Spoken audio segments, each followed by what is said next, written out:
أنفسنا ومن سيئات أعمالنا من يهده الله فلا مضل له ومن يضلل فلا هادي له ونشهد أن لا إله إلا الله وحده لا شريك له ونشهد أن سيدنا وسندنا وشفيعنا وحبيبنا ومحبوبنا ومعشوقنا ومولانا محمدا عبده ورسوله الذي أرسل إلى الناس كافة بشيرا ونذيرا وداعيا إلى الله بإذنه وسراجا منيرا أما بعد فقد قال الله تعالى في كلامه المجيد وفي قرآنه الحميد أعوذ بالله من الشيطان الرجيم بسم الله الرحمن الرحيم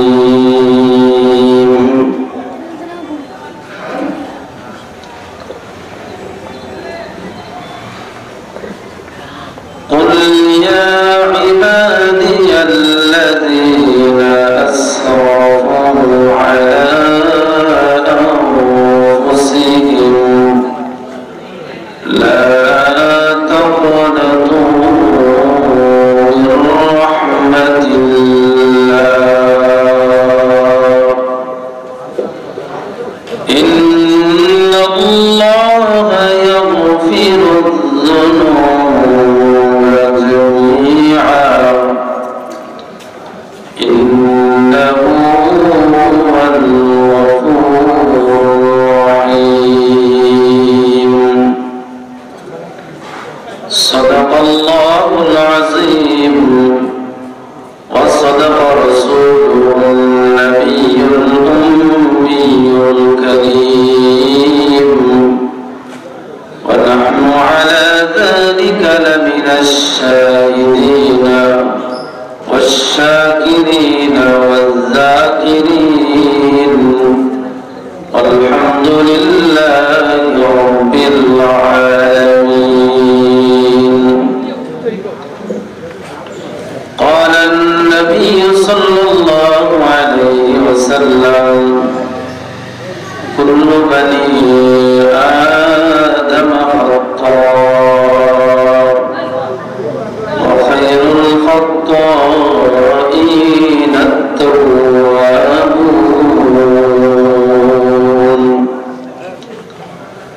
وقال رسول الله صلى الله عليه وسلم من لم يسأل الله يغضب عليه. وقال رسول الله صلى الله عليه وسلم الدعاء مخ العباد. وقال رسول الله صلى الله عليه وسلم الدعاء هو العباد. صلى الله على سيدنا ومولانا محمد وعلى آله وأصحابه وسلم. صلى الله على سيدنا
لا إله إلا الله لا إله إلا الله لا إله إلا الله لا إله إلا الله لا إله إلا الله لا إله إلا الله لا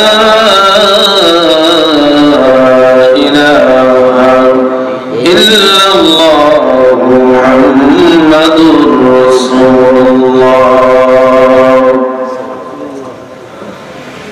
হাজিবুল্লাহ ফরদেফ রহমান হাফিজিয়ানুল আলিম মাদ্রাসার উদ্যোগে আয়োজিত 2 দিনব্যাপী ইসলামী মহাসম্মেলনের আজকের শেষ রজনীর শেষ অধিবেশনের সম্মানিত সভাপতি, উপস্থিত মুআজ্জাজ মুকাররম উলামায়ে কেরাম, বিভিন্ন অঞ্চল থেকে আগত ইসলাম প্রিয় মুসলমান ভাইরা, পর্দার আড়ালে অবস্থানরত অত্যন্ত শ্রদ্ধেয় মা ও বোনেরা, মহান আল্লাহ রাব্বুল আলামিনের দরবারে লক্ষ কোটি শুকর আদায় করছি, যিনি অত্যন্ত মেহেরবানি করে ভালোবেসে মহব্বত করে আমার এক মুবারক মাহফিলে অংশগ্রহণের তৌফিক দিয়েছেন, যে মাহফিলের মধ্যে আল্লাহ রাব্বুল আলামিনের পক্ষ থেকে সাকিনা নাযিল হয়, বলেন সুবহানাল্লাহ।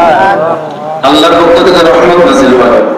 এই সমস্ত মাহফিলে বসলে মানুষ তার জিন্দেগির সকল গুনাহ মাফ করার ব্যবস্থা হয়ে যায়, বলেন সুবহানাল্লাহ। অন্যদিকে লক্ষ্য করে দেখুন, আজকে এমন এক রাত্রি, যে রাত্রি হলো জুমার রজনী। এই রাত্রি কিন্তু শুধুমাত্র জুমার রজনী তা শ্রেষ্ঠ, বরং কোন কোন বর্ণনায় পাওয়া যায় জুমার রজনী শবে কদরের সমতুল্য, বলেন সুবহানাল্লাহ। শবে কদর রাত্রি যে ফজিলত রয়েছে, জুমার রজনীতে ইবাদত করলে আল্লাহ রাব্বুল আলামিনের কাছে সেই পরিমাণ ফজিলত পাওয়া যাবে। তাই আমরা অত্যন্ত ভাগ্যবান যে আজকে আমরা অনেক ফজিলতপূর্ণ একটা রজনী কাটাইতেছি জিকরুল্লাহর মজলিসের মধ্যে বসে। এই জন্য বলি আলহামদুলিল্লাহ। মুহতারাম হাজিরিন বিরাদার ইসলাম, গভীর রজনী হয়ে গিয়েছে, আসমান থেকে বৃষ্টির মতো রহমত নাযিল হইতেছে, বলেন সুবহানাল্লাহ। সময়টা হলো নুজুলের রহমতের সময়। এই সময় আসমান থেকে বৃষ্টির মতো বান্দা বান্দির উপর রহমত নাযিল হয়। যারা এই সময় দোয়ার অবস্থায় থাকে তাদের উপর বৃষ্টির মতো রহমত পড়ে, বলেন সুবহানাল্লাহ। যারা নামাজের অবস্থায় থাকেন তাদের উপর আসমান থেকে বৃষ্টির মতো রহমত নাযিল হয়ে থাকে। যারা তিলাওয়াতের অবস্থায় থাকেন তাদের উপর বৃষ্টির মতো রহমত নাযিল হইতে থাকে। যারা নেক আমলের অবস্থায় থাকেন তাদের উপর আসমান থেকে বৃষ্টির মতো রহমত নাযিল হইতে থাকে। এটা আমার কথা নয়, হাদিসের মধ্যে আছে। রাসূল করিম সাল্লাল্লাহু আলাইহি ওয়াসাল্লাম বলেছেন, শেষ রজনীতে तमाम দুনিয়ার মানুষ যখন ঘুমায় যায়, পাখি তার বাসার মধ্যে চলে যায়, সাপ বিচ্ছু তার গর্তের মধ্যে চলে যায়, দুনিয়ার সমস্ত অফিস আদালতের ঘরগুলা বন্ধ হয়ে যায়, প্রত্যেকটা মানুষ তার ঘরের মধ্যে দরজা বন্ধ করে আরামের মধ্যে রেখে যায়। এই সময় আল্লাহ রাব্বুল আলামিন তার স্পেশাল কিছু রহমতের দরওয়াজা করে খুলে দেন, বলেন সুবহানাল্লাহ।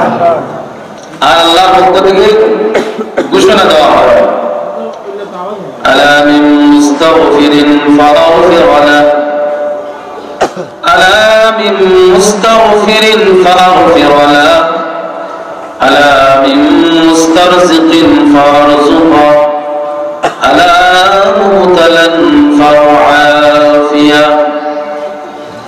বিশ্বনবী আখির নবী রাহমাতুল লিল আলামিন সাল্লাল্লাহু আলাইহি ওয়াসাল্লাম বলেন, হে আমার উম্মত, तमाम দুনিয়ার মানুষ যখন ঘুমায় যায়,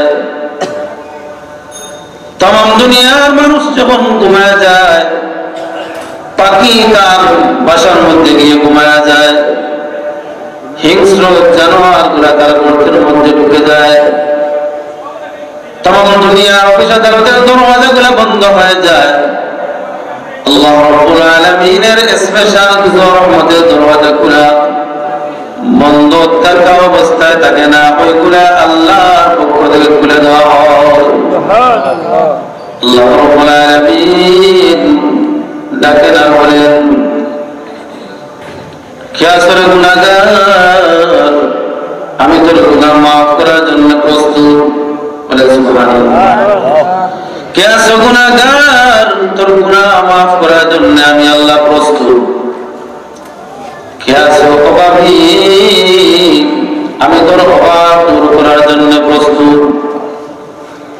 কে আসলে মুসিবত যারা, আমি তোর মুসিবত নিবারণের জন্য প্রস্তুত। কে আছো অশান্তির মধ্যে, আমি আল্লাহ শান্তি দেওয়ার জন্য প্রস্তুত। এইভাবে আল্লাহ রাব্বুল আলামিন ফজর পর্যন্ত ডাকেন। স্পেশাল দরওয়াজাগুলো খুলে দেওয়া হয়।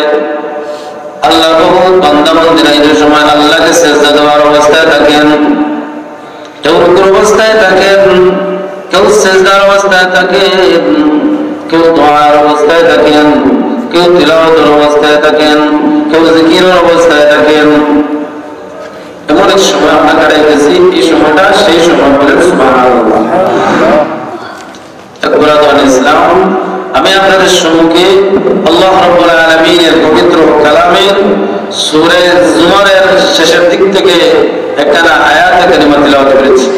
তার সাথে বিশ্বনবী সাইয়্যিদুল মুরসালিন রাহমাতুল লিল আলামিন, সাইয়্যিদুস সাকালাইন, ইমামুল কিবলাতাইন, ইমামুল হারামাইন, শফিউল মাহশর, সাকিয়ুল কাউসার, রাসূল আকরাম, শফিউল আযম, মাহবুবুল কিবরিয়া, সাইয়্যিদুল মাখলুকাত, আশরাফুল মাখলুকাত, আফজালুল মাখলুকাত, ফখরুল আম্বিয়া ওয়াল মুরসালিন, মুহিব্বুল ফুকারা ওয়াল মাসাকিন, মহানবী মুহাম্মদুর রাসূলুল্লাহ সাল্লাল্লাহু আলাইহি ওয়াসাল্লামের লক্ষ লক্ষ হাদিস সমূহ থেকে কয়েকটি হাদিস পাঠ করেছি। মহান আল্লাহ রাব্বুল আলামিন যদি তৌফিক দান করেন, তাহলে এই আয়াত কারিমা এবং হাদিস শরীফকে সামনে রেখে সামান্য সময় আলোচনা করে আমার কথা শেষ করে দিব। মহান আল্লাহ যেন আমাকে ইখলাসের সহিত কথা বলার এবং আপনাদেরকে আমলের নিয়তে শোনার তৌফিক দান করেন, বলুন আমিন। মুহতারাম হাজিরিন, বিরাদার ইসলাম, মাইকের আওয়াজ যত দূর পর্যন্ত পৌঁছতেছে, আমার মা বোনেরা যারা এখনো ঘুমায় না ঘুমিয়ে জাগ্রত আছেন, মাহফিলের দিকে একটু কান লাগিয়ে থাকবেন। অত্যন্ত জরুরি কয়েকটি কথা আপনাদের সামনে পেশ করা হবে। এই কথাগুলো শুনলে, আমল করলে ইনশাআল্লাহ আল্লাহ রাব্বুল আলামিন আমাদের জিন্দেগির মধ্যে একটা পরিবর্তন অবশ্যই দিয়ে দিবেন। কারণ সমস্যা আছে দুনিয়াতে, সমাধানের ব্যবস্থা আছে। রোগ আছে, শিফার ব্যবস্থা রয়েছে। অশান্তি আছে, শান্তির ব্যবস্থা আছে। পেরেশানি আছে, পেরেশানি দূর করার ব্যবস্থা আল্লাহ রাব্বুল আলামিনের কাছে। মহান আল্লাহ রাব্বুল আলামিন সারা দুনিয়ার সমস্ত গুনাহগার মানুষদেরকে ডাক দিয়ে, যারা জিন্দেগিতে গুনাহ করতে করতে মাথা থেকে নিয়ে পা পর্যন্ত গুনার সাগরে ঢুকায় দিয়েছে, নামাজের মতো ফরজ বিধান আমল করতে পারে নাই, নামাজ ছেড়ে দিয়েছিল, রোজা রাখতে পারে নাই, ঘুষ খেয়েছিল, সুদের মধ্যে ডুবন্ত অবস্থা আছে, রাহাজানি মারামারি সন্ত্রাসের মধ্যে ডুবন্ত অবস্থায় আছে, মিথ্যার মধ্যে লিপ্ত, জিনার মধ্যে লিপ্ত, ব্যভিচারের মধ্যে লিপ্ত, জুলুমের মধ্যে লিপ্ত, বিভিন্ন ধরনের কুকাম অপকর্মের মধ্যে যারা লিপ্ত রয়েছে, এই সমস্ত নারী পুরুষদেরকে, গুনাহগার নারী পুরুষদেরকে মহান আল্লাহ রাব্বুল আলামিন বড় মহব্বতের ভাষায় ডাক দিয়েছেন। বলেন সুবহানাল্লাহ। আল্লাহ গুনাহগার বলেন, গুনাহগার বলে ডাকেন নাই, বলেছেন আল্লাহ হে আমার বান্দারা। বলেন সুবহানাল্লাহ। এত গুনাহ করার পর আল্লাহ বান্দার দপ্তর থেকে নামটা কাটেন নাই। সুবহানাল্লাহ, কত মেহেরবান আমার আল্লাহ।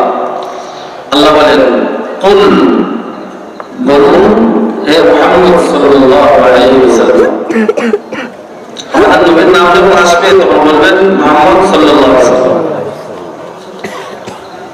বলুন হে মুহাম্মদ সাল্লাল্লাহু আলাইহি ওয়াসাল্লাম, আল্লাহ বলতেছেন ইয়া ইবাদিয়াল্লাযীনা আসরাফু আলা আনফুসিহিম, হে আমার বান্দারা, হে আমার বান্দীরা, আল্লাযীনা আসরাফু আলা আনফুসিহিম, যারা তোমাদের নফসের উপর জুলুম করেছ। কিসের মাধ্যমে? নামাজ ছাড়ার মাধ্যমে। যারা জুলুম করেছ নফসের উপর বোঝা ছাড়ার মাধ্যমে, জুলুম করেছ আল্লাহর সাথে, নফসের সাথে, মিথ্যা করার মাধ্যমে, চুরি করার মাধ্যমে, শিকার করার মাধ্যমে, গীবত করার মাধ্যমে, পরনিন্দা করার মাধ্যমে, সন্ত্রাসী করার মাধ্যমে, জুলুম করার মাধ্যমে, জিনা করার মাধ্যমে, ডাকাতি করার মাধ্যমে। আল্লাহ রাব্বুল আলামিন বলেন ভয় নাই, ভয় নাই, আমি আল্লাহ বললাম ভয় নাই, বলে সুবহানাল্লাহ। এদেরকে আল্লাহ ভয় দিয়া বলেন ভয় নাই, ভয় নাই, আমি আল্লাহ বললাম আল্লাযীনা আসরাফু আলা আনফুসিহিম লা তাকনাতু মির রাহমাতিল্লাহ, লা তাকনাতু মির রাহমাতিল্লাহ, আমি আল্লাহর রহমত থেকে ও গুনাহগার, ও পাপিষ্ঠ, ও বেনামাজি, ও চোর, ও ডাকাত, ও সন্ত্রাসী, ও গুনাহগার, ও জুলুমবাজ, আমি আল্লাহর রহমত থেকে নিরাশ হইস না, নিরাশ হইস না। একটা সেকেন্ড আমি আল্লাহর রহমত থেকে তুই নিরাশ হইস না। কেন? ইন্নাল্লাহা ইয়াগফিরুয-যুনুবা জামিআ, নিশ্চয় আল্লাহ রাব্বুল আলামিন যারা তওবা করে মহান আল্লাহর কাছে, আল্লাহ রাব্বুল আলামিন খুশি হয়ে আল্লাহ বলেন আমি আমার ওই বান্দার জিন্দেগীর সকল গুনাহ মাফ করে দেব। বান্দা গুনাহ করে ফেলেছিস, তওবা কর, তওবা দরওয়াজা কিন্তু আছে, তওবা দরওয়াজা খোলা আছে। জুলুম করেছস, জুলুম ছাড়, তওবা কর, আমি আল্লাহ তোকে মাফ করে দেব। চোর হয়ে গিয়েছিস, আর চুরি করিস না, তওবা দরওয়াজা খোলা আছে, তওবা করে ফেল। বান্দা জিনার মধ্যে লিপ্ত, জিনা ছেড়ে দে, তওবা কর, তওবা দরওয়াজা খোলা, আমি আল্লাহ মাফ করার জন্য প্রস্তুত। আমি তোর জিন্দেগীর গুনাহ মাফ করে দিয়ে আমার রহমতের কুলে উঠাইয়া টান দিয়া আমি আল্লাহ আমার জান্নাতি বান্দাদের লিস্টে তোর নাম উঠিয়ে আনব।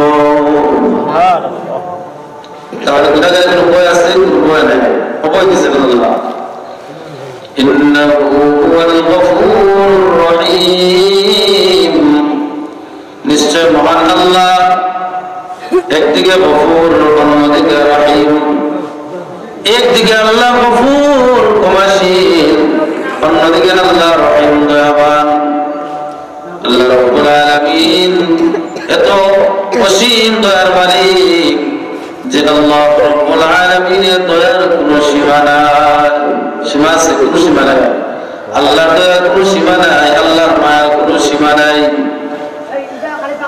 একটা ঘটনা আপনাদের সংক্ষেপে বললে বুঝতে পারবেন আল্লাহ রাব্বুল আলামিন কত মহব্বত করেন তার বান্দাদের। আল্লাহ রাসূল সাল্লাল্লাহু আলাইহি ওয়াসাল্লামের একজন সাহাবী, যার নাম হযরত সালাবাতুল আনসারী রাদিয়াল্লাহু তাআলা আনহু, উনি ওনার এক ভাই মদিনা যাওয়ার পর রাসূল কারীম সাল্লাল্লাহু আলাইহি ওয়াসাল্লাম দুজনদেরকে বন্ধুত্বের বন্ধনে আবদ্ধ করে দিয়েছিলেন। বন্ধু হিসাবে চলাফেরা করতেছেন। রাসূল কারীম সাল্লাল্লাহু আলাইহি ওয়াসাল্লাম হযরত সাঈদ ইবনে আব্দুর রহমান তিনি উনাকে যুদ্ধে পাঠিয়ে দিলেন। আর সালাবাতুল আনসারী উনি বাড়িতে রইলেন। রাসূল কারীম সাল্লাল্লাহু আলাইহি ওয়াসাল্লাম যেহেতু উনাকে ভাই ভাই বানিয়ে দিয়েছেন, এই জন্য হযরত সাঈদ ইবনে আব্দুর রহমান ওনার বন্ধু সালাবাতুল আনসারীকে বললেন, ভাই আমার ফ্যামিলির একটু খোঁজখবর তুমি রাখবা, সমস্যা হলে তুমি একটু দেখাশোনা করবো, আমি যুদ্ধে চলে যেতেছি। ঠিক আছে ভাই, চলে যাও, কোনো সমস্যা নাই, আমি দেখাশোনা করবো। ওইদিকে যুদ্ধ চলতেছে, আর এইদিকে সালাবাতুল আনসারী রাদিয়াল্লাহু আনহু হঠাৎ করে একদিন ওই ফ্যামিলিতে আসা যাওয়া করতেছেন। সাঈদ ইবনে আব্দুর রহমানের ফ্যামিলিতে আপনার স্ত্রী ছিলেন একটু অত্যন্ত সুন্দর মহিলা। শয়তানের কুমন্ত্রণায় পড়ে হঠাৎ করে একদিন সাঈদ ইবনে আব্দুর রহমানের স্ত্রীর হাতের মধ্যে হাত ধরে ফেলেছেন। যেই মাত্র হাত ধরলেন, সাঈদ ইবনে আব্দুর রহমানের স্ত্রী বলেন, হে ভাই সালাবা, কি ব্যাপার, সাবধান, তুমি সতর্ক হও, ভয় করো, শেষ বিচারে তোমার কি ভয় নাই, তোমার কি চিন্তা নাই, তোমার ভাইয়ের আমানত আমি, তুমি আমানতের মধ্যে কেন হাত দিয়েছ? ওই কথা বলা মাত্রই সালাবাতুল আনসারী হাতটা ছেড়ে দিলেন, বলেন সুবহানাল্লাহ। দেখেন, সামান্য মাত্র হাতটা শুরু হচ্ছে, তার কোনো গুনাহ করেন না, হাত ধরে টাচ করেন নাই, শুধুমাত্র হাতটা ধরছিলেন, সাথে সাথে ছেড়ে দিয়েছিলেন। কিন্তু আল্লাহর কাছে উনি নিজে এত অনুতপ্ত হলেন, পাগল দেওয়ানা হয়ে গিয়েছেন যে কত বড় পাপ করেছে, একজন মহিলার হাত ধরে ফেলেছে। ঘর থেকে বের হয়ে গেলেন তওবার উদ্দেশ্যে। একজন সাহাবীর কাছে গেলেন, হযরত আলী রাদিয়াল্লাহু তাআলা আনহু কাছে। আবু বকর সিদ্দিক রাদিয়াল্লাহু আনহু প্রথমে গেলেন, গিয়ে বললেন, ভাই আবু বকর, এইভাবে করবেন না, আমি সাঈদ ইবনে আব্দুর রহমানের স্ত্রীর হাতে হাত ধরে ফেলেছি, আমি তো আসামি হয়ে গিয়েছি। কঠিন হাসরের মাঠে আল্লাহ আমাকে ক্ষমা করবেন কি করবেন না জানি না, আমার কি অবস্থা হবে হাসরের মাঠে, আমাকে আপনি ব্যবস্থা দেন কিভাবে আমি আল্লাহর কাছ থেকে রেহাই পাই, মাফ হইতে পারি। আবু বকর সিদ্দিক রাদিয়াল্লাহু আনহু বললেন, আমি যাও, এখান থেকে সরে যাও, মহান আল্লাহ তোমাকে মাফ করবেন কিনা আমার জানা নাই, আমার ঘর থেকে বাইরে হয়ে যাও। ঘর থেকে উনি বাইরে হয়ে গেলেন, চলে গেলেন হযরত ওমর রাদিয়াল্লাহু আনহুর কাছে। খলিফাতুল মুসলিমিন ওমর রাদিয়াল্লাহু আনহুর কাছে যখন গেলেন, কার ভাই ওমর, এই ঘটনা, এই গুনাহ কি আমার আল্লাহ মাফ করবেন? ওমর রাদিয়াল্লাহু আনহু তো আরো বড় সাহাবী, রাগ করে সাহাবী, রাগ করে বলেন, যাও নি এখান থেকে, আল্লাহ মাফ করবেন কি করবেন না আমার জানা নাই, এখান থেকে সরে যাও, আমার ঘর থেকে বের হয়ে যাও। কেন এমন কাজ তুমি করলে, বাবার কাজ করলে? লক্ষ্য করে দেখুন, আজকে আমাদের সমাজে কত ধরনের নৃত্য হচ্ছে, কত ধরনের নাজায়েজ কাজ চলতেছে অহরহ। বেগানা পুরুষ, বেগানা মেয়ে, বিভিন্ন অনুষ্ঠানের মাধ্যমে বিভিন্ন ধরনের গুনাহের ব্যবস্থা চলতেছে, সমাজে শুরু হয়েছে। এমন কোন মানুষ, এমন কোন ফ্যামিলি নাই যে ফ্যামিলির মধ্যে বলতে পারবে গ্যারান্টি দিয়ে যে আমার ফ্যামিলির মধ্যে গুনাহমুক্ত ফ্যামিলি। বহুত কম ফ্যামিলি আছে, প্রায় ফ্যামিলির মেয়েরা, ছেলেরা বিভিন্ন ধর্মের মধ্যে লিপ্ত রয়েছে। একমাত্র কারণ, অন্তরের মধ্যে মহান আল্লাহর ভয় নাই, শেষ দিবসের ভয় নাই। মহান আল্লাহর সামনে যে জিন্দেগির হিসাব দিতে হতো, এই হিসাবের দিনের ভয় নাই। যখন হিসাবের দিন সবাই সামনে দাঁড়ায় আল্লাহর সামনে জিন্দেগির হিসাব দিতে হবে। যখন তালাক, সাক্ষাতের দিন, মহান আল্লাহর সাথে সাক্ষাৎ হবে। ইয়াউমুল হাসরা, আফসোসের দিন, ওই আফসোসের দিনকে আজকে মানুষ ভুলে গিয়েছে। তেমন আফসোস শুরু হবে সেই দিন নিয়ে, আফসোস করে আজ শেষ হবে না। ইয়াউমুল কিয়ামাহ, আল্লাহর সামনে দণ্ডায়মান হওয়ার দিন, ওই দিনকে আজকে মুসলমানরা ভুলে গিয়েছে। ওই দিনের আরেক নাম হলো ইয়াউমুল হাসর, আল্লাহর সামনে জমা হওয়ার সময় সারা দুনিয়ার মানুষ আল্লাহর সামনে দণ্ডায়মান হবে। কোন অবস্থায় শরীরের মধ্যে কোনো কাপড় থাকবে না, বলেন সুবহানাল্লাহ। মায়ের গর্ভ থেকে যেভাবে জন্ম নিয়েছিলাম ওইভাবেই আমরা সবাই আল্লাহর সামনে হাজির হব। দুইজন মাত্র মানুষকে স্পেশাল পরিধান পোশাক দেওয়া হবে। একজনের নাম সাইয়্যিদুনা হযরত ইব্রাহিম আলাইহিস সালাম, যেই নবীকে নমরুদ তার অগ্নিকুণ্ডের মধ্যে উলঙ্গ করে ফেলে দিয়েছিল। এই জন্য মহান আল্লাহ ইব্রাহিম আলাইহিস সালামকে স্পেশাল একটা পোশাক দিবেন। উনি হাসরের মাঠে উলঙ্গ থাকবেন। আর আরেকজন নবী হযরত সাইয়্যিদুনা, সমস্ত নবীদের নবী বলেন সুবহানাল্লাহ, আমাদের নবী, শেষ নবী, আখির নবী রাহমাতুল আলামিন সাল্লাল্লাহু আলাইহি ওয়াসাল্লামকে আল্লাহ স্পেশাল একটা পোশাক পরাইবেন, জান্নাতি লিবাস পরাইবেন। আর কারো শরীরের মধ্যে কোনো কাপড় থাকবে না। উলঙ্গ অবস্থায় হাসরের মাঠে পায়ের মধ্যে জুতা থাকবে না। একা একা যাবে সবাই। আল্লাহ বলেন স্মরণ করো, নিশ্চয় তোমরা সবাই আমি আল্লাহর সামনে তোমাদের আগমন হবে একা একা, কারোর সাথে কেউ থাকবে না। মার সাথে ছেলে থাকবে না, ছেলের সাথে মা থাকবে না, সন্তানের সাথে পিতা থাকবে না, পিতার সাথে সন্তান থাকবে না। আজকে নিজের সন্তানের কথা রক্ষা করতে গিয়ে বহুত বাবারা আছে মিথ্যার মধ্যে লিপ্ত হয়ে যায়, চুরি পর্যন্ত করে ফেলে, ডাকাতি করতে দ্বিধাবোধ করে না, জুলুম করতে দ্বিধাবোধ করে না। একটা সন্তানকে সন্তানকে সে খুশি করতে গিয়ে, আনন্দ দিতে গিয়ে, কিন্তু ওই সন্তানও হাসরের মাঠে বাবার দ্বারে কাছে রাখবে। নফসি নফসি, সব মানুষ নফসি নফসি করবে। নফসি নফসি রোজে মাহশর কাঁদতে হোঙ্গে হর নবী, নফসি নফসি রোজে মাহশর কাঁদতে হোঙ্গে হর নবী, উম্মতি উম্মতি করকে কাঁদতে বিরঙ্গে রহমাতুল লিল আলামিন। একমাত্র আমাদের নবী বলবেন, আল্লাহ আমার উম্মতকে বাঁচাও। সকল মানুষ যার যার পেরেশান অবস্থায় থাকবে। আমার কি অবস্থা হবে? আমার যদি জান্নাতের ফয়সালা হবে না জাহান্নামের ফয়সালা হবে? আমি জান্নাতীদের অন্তর্ভুক্ত হব না জাহান্নামীদের অন্তর্ভুক্ত হব? আমার হিসাব কঠিন হবে না আমার হিসাব সহজ হবে? আমি ফুলসিরাতের ঘাট, এই 30,000 বছরের রাস্তা, এই রাস্তা অতিক্রম করতে পারবো কি পারবো না, এই চিন্তা প্রত্যেকটা মানুষ যার যার পেরেশানি হাল নিয়ে মানুষ থাকবে। কেউ কারো দিকে তাকাবে না, স্ত্রী তার স্বামীর দিকে তাকাবে না, স্বামী তার স্ত্রীর দিকে তাকাবে না, মা তার সন্তানের দিকে তাকাবে না, সন্তান তার মায়ের দিকে তাকাবে না, এবং বন্ধু থেকে পৃথক হয়ে যাবে, বাঁধতে থাকবে, পলায়ন করতে থাকবে। পবিত্র কোরআনের আয়াত পড়ার সময় এই জন্য এইগুলো কোরআনের তারিখ থেকে বলতেছে বরাদানে ইসলাম। এই জন্য বলতেছিলাম সালাবাতুল আনসারী রাদিয়াল্লাহু তাআলা আনহু আবু বকর সিদ্দিকের কাছ থেকে চলে গেলেন, কোনো সুযোগ পাইলেন না। হযরত উমরও ফিরে দিলেন, ও সালাবা চলে যাও, কোনো সুযোগ নাই আমার কাছে। কেন পাপ করলে? তোমার এই পাপ আল্লাহ ক্ষমা করবেন কি না আমার জানা নাই, আমার ঘর থেকে চলে যাও।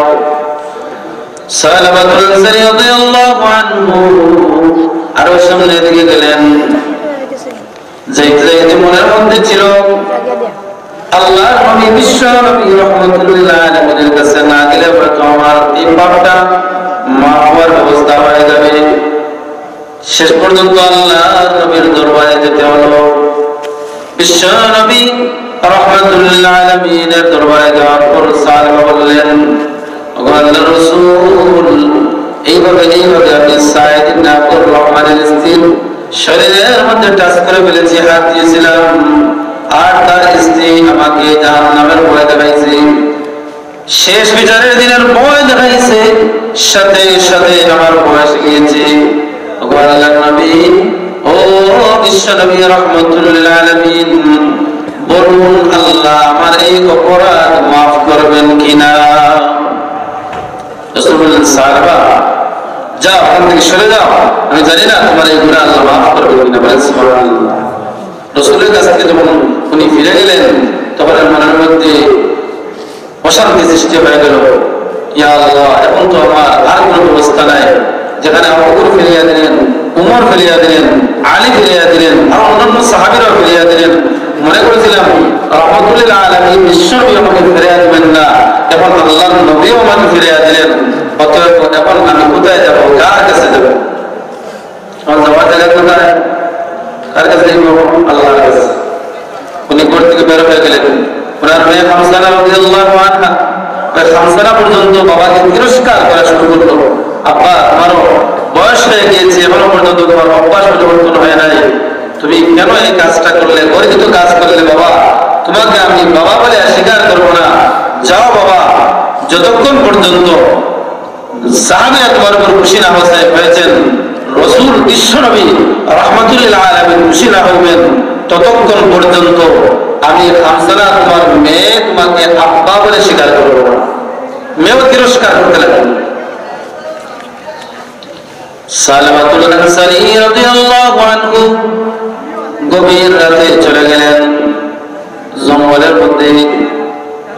শুধু কান্দেন আর কান্দেন, শুধু আল্লাহ রাব্বুল আলামিনের কাছে কান্দেন আর বলেন, আয় আল্লাহ, আমি গুনাহগার, তুমি গফফার। আল্লাহ, আমি গুনাহগার, তুমি গফফার। আল্লাহ, আমি গুনাহগার, তুমি গফফার।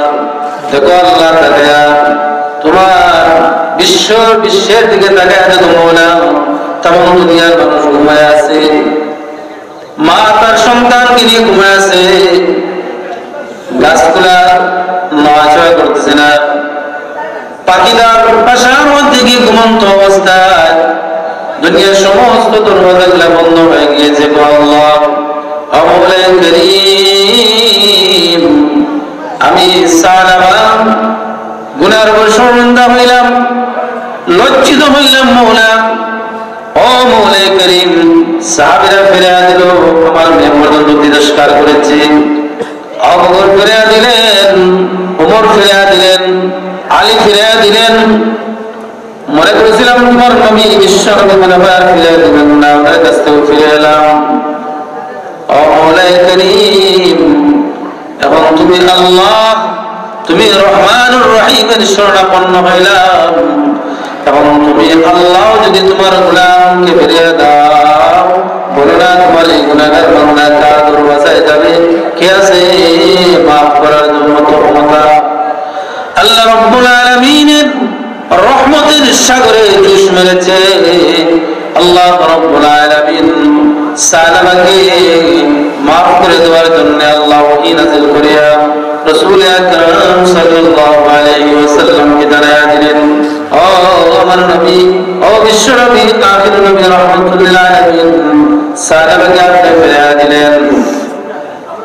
হ্যাঁ, ফিরিয়ে দিয়েছি। জিবরাইল আলাইহিস সালাম বলেন, আল্লাহর নবী গো, আপনার সাহাবীরা তো ফিরিয়ে দিল। হ্যাঁ, ফিরিয়ে দিয়েছি। ও বিশ্ব নবী, আল্লাহ রাব্বুল আলামিন বলেছেন, আসমান এবং জমিনের ভিতরে যা আছে এই সবগুলা সৃষ্টিকর্তা কে? আল্লাহ। সব কিছু সৃষ্টিকর্তা আল্লাহ।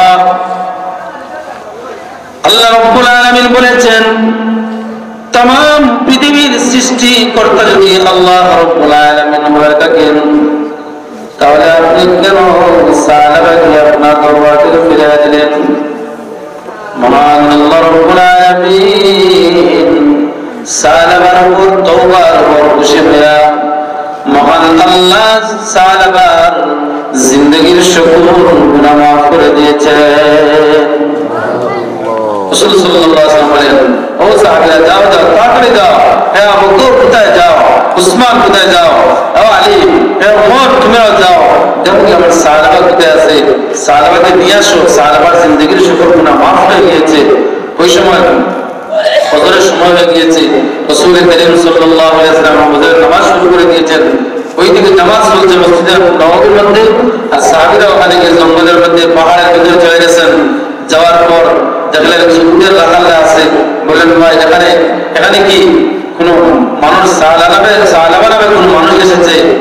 না ভাই, জানি না, নাম চিনি না, মানুষ চিনি না, তবে ওই ভিতরে পাহাড়ের ভিতরে একজন মানুষ আছে, আজকে 3 দিন ধরে কান্নাকাটি করতেছে, আল্লাহ আমি গুনাহগার তুমি গফফার, আল্লাহ আমি গুনাহগার তুমি গফফার, আল্লাহ আমি গুনাহগার তুমি গফফার, এইভাবে কাঁদতেছে কাঁদতেছে কাঁদতেছে। তার কাঁদা শুনে আমার ঘুম নাই, আশেপাশের কোনো জন্তু জীবজন্তুর কোনো ঘুম হচ্ছে না, এমনকি আমাদের বুক পর্যন্ত গাছের মধ্যে বুক লাগাইতেছে। মনে হয় তোমাদের যাকে বুঝতেছো ওই লোকটা সাহাবা মনে হয় ওই জঙ্গলের ভিতরে আছে, যাও তাকে একটু দেখে আসো। আবু বকর সিদ্দিক, হযরত উমর, হযরত সালমান ফারসি রাদিয়াল্লাহু আনহু কয়েকজন সাহাবী গেলেন, যাওয়ার পর দেখেন সাহাবা রাদিয়াল্লাহু আনহু সিজদার মধ্যে পড়ে কাঁদতেছেন, জোর করে চোখের পানি ছেড়ে দিয়েছেন। আবু বকর রাদিয়াল্লাহু আনহু বললেন, সাহাবা উঠো, তোমার জিন্দেগীর সকল গুনাহ আল্লাহ মাফ করে দিয়েছেন। কোনো আওয়াজ নাই। কয়েকবার বলার পর সাহাবা সিজদা থেকে বললেন, অন্ধকার অবস্থা, কাকে তো চেনা যাচ্ছে না, আওয়াজের মাধ্যমে বুঝে যাচ্ছে তুমি আবু বকর, আপনার আওয়াজ শোনার মাধ্যমে বুঝে যাচ্ছে তুমি উমর, তোমরা না আমাকে ফিরিয়ে দিয়েছিলে যে আমার গুনাহ আল্লাহ মাফ করবেন না, অতএব কেন তোমরা আসলে এখানে? সাহাবীরা বলেন, ও সাহাবা, তোমাদের সুসংবাদ রয়েছে যে আল্লাহ রাব্বুল আলামিনের কাছে তুমি নাফরমানি করেছো, যে আল্লাহকে তুমি নারাজ করেছিলে, ওই মহান আল্লাহ তোমার জিন্দেগীর গুনাহ মাফ করছেন বলে রাসূল কারীম সাল্লাল্লাহু আলাইহি ওয়াসাল্লামের কাছে আল্লাহ নবীর কাছে কোরআনুল কারীমের আয়াত নাযিল করে দিয়েছেন বলেছেন। তাড়াতাড়ি আসো, সিজদা থেকে মাথা উঠাও, উঠিয়ে তাড়াতাড়ি চললেন মদিনাতুল মুনাওয়ারার দিকে। আর সাহাবাতুল আনসারী বললেন, আল্লাহ আলহামদুলিল্লাহ আলহামদুলিল্লাহ আলহামদুলিল্লাহ, আল্লাহ আমি এবং বুঝতে পারলাম তুমি গফফার, যে তুমি সত্যি গফফার, तमाम দুনিয়ার মানুষ কাউকে যদি মাফ নাও করে, তুমি আল্লাহ এমন জাত, তুমি কাউকে মাফ না করিয়া পারো না, তোমার বান্দাকে তুমি যখনই ইচ্ছা তখনই মাফ করতে পারো। মদিনাতুল মুনাওয়ারা থেকে গেলেন, যাইতে ফজরের নামাজে রাসূল কারীম সাল্লাল্লাহু আলাইহি ওয়াসাল্লাম মাঝে মধ্যে নামাজ পড়াইতেন, মাঝে মধ্যে শর্টকাট সূরা দিয়েও নামাজ পড়াইতেন। ওই দিন আল্লাহ রাসূল সাল্লাল্লাহু আলাইহি ওয়াসাল্লাম প্রথম রাকাতে আল-হাকুমুত তাকাসুর পড়লেন, ছোট সূরা আল-হাকুমুত তাকাসুর। আল-হাকুমুত তাকাসুর অর্থ হলো, ও দুনিয়ার মানুষেরা, হে দুনিয়ার প্রতি লোভী, হে দুনিয়ার ধন সম্পদের প্রতি আকৃষ্ট, দুনিয়ার কোন মানুষ দুনিয়ার প্রাচুর্যতায় তোমাদেরকে আখিরাত ভুলে ফেলেছে, আখিরাত তোমরা ভুলে গিয়েছো। হাত্তা যুরতুমুল মাকাবির, অথচ তোমরা কবর পর্যন্ত পৌঁছে যাওয়ার সময় হয়ে গিয়েছে, এখনো তোমাদের হাসনাতের পরিবর্তন হয় না, এখনো তোমাদের নামাজের প্রতি মন লাগে নাই, এখনো তোমরা দুনিয়া থেকে বিমুখ হইয়া আল্লাহর দিকে তোমরা আকৃষ্ট হও নাই, এখনো তোমাদের গাঞ্জা খাওয়ার অভ্যাস আছে, ছাড়তে পারো নাই, এখনো মদের বোতল হাতে লইয়া খাইতে পারো, তোমাদের কোনো মনের মধ্যে কোনো দ্বিধা বোধ করো না, কোনো অনুমতি নাই তোমাদের। এক পা তোমার কবরের উপরে, এক পা তোমার কবরে চলে যাচ্ছে, সময় হয়ে গিয়েছে, প্রতিদিন কবর তোমাকে ডাকতেছে, আনা বাইতুল দূর, আনা বাইতুল জুলমা, আনা বাইতুল ওয়াহদা, আমি অন্ধকার ঘর, আমি একা ঘর, আমি কিলামাকুড়ার ঘর, হিংস্র অত্যন্ত ভয়াবহ বিচ্ছুর ঘর। আমার কাছে আসতে হলে তোমার আমল ঠিক করিয়ে তুমি আসবা, আমার কাছে আসলে কিন্তু তোমার আমল যদি ভালো হয় তাহলে তোমার আমল, তোমার সাথে আমার ব্যবহার হবে ভালো, আমার কাছে যদি আসো আল্লাহকে নারাজ করে তাহলে কিন্তু তোমার সাথে আমার ব্যবহার হবে বড় খারাপ।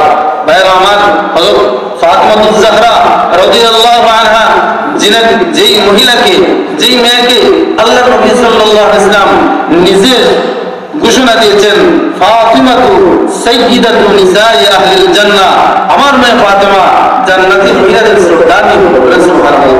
প্রতিদিন শুক্রবারে আপনারা শুনেন জুমার নামাজের মধ্যে ইমাম সাহেব সানি খুতবা দেন, ওই খুতবার মধ্যে এই কথাটা পড়া হয়, ফাতিমাতু সাইয়্যিদাতু নিসাই আহলিল জান্নাহ।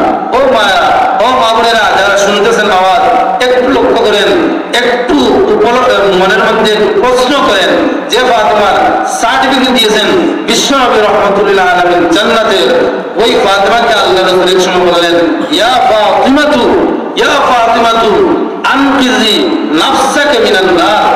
ও ফাতিমা, ও ফাতিমা, আমি বিশ্বনবী রাহমাতুল্লাহ আলামিনের মেয়ে হিসাবে তোমাকে জান্নাত দেওয়া হবে না।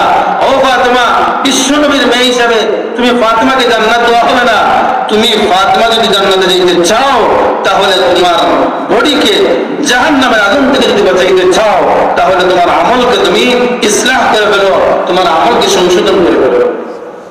আমলের মাধ্যমে ফাতিমা জান্নাতের দিকে অগ্রসর হও।